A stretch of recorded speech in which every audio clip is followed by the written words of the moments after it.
Oh, Andrew, para ka pa rin si Obet. May puso na si Jet ngayon. Ako, medyo chubby-chubby ako ngayon. Hello, ako si Andrew Mulak at ang gagampanan ko dito sa Totoy Bato, ako dito si Jet.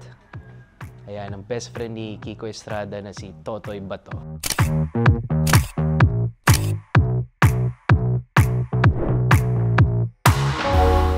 Ayan, ang role ko dito sa Totoy Bato, ako ang childhood best friend ni Totoy. And of course, same Andrew pa rin, same Jet na makulit, pasaway. Pero ang pinagbago ko dito, kasi parang meron kaming lolo dito, may puso na si Jet ngayon. Kahit makulit siya, pero strong personality pa rin siya.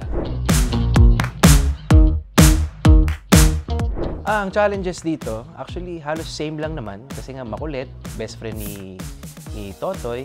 Ang challenges lang dito, meron siyang puso talaga. Sa kabilang buhay niya, mabait siya.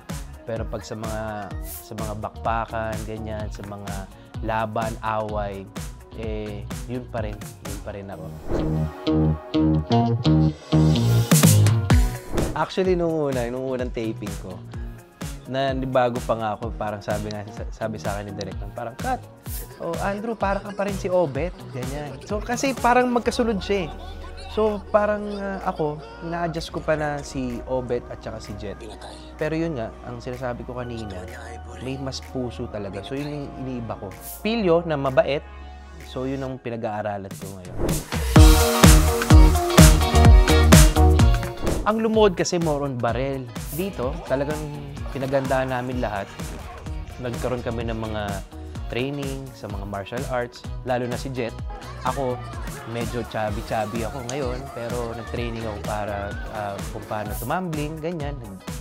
Meron ako mga training noon na parang nagba-backflip ako, na which is first time ko siyang ginawa kasi takot talaga ako.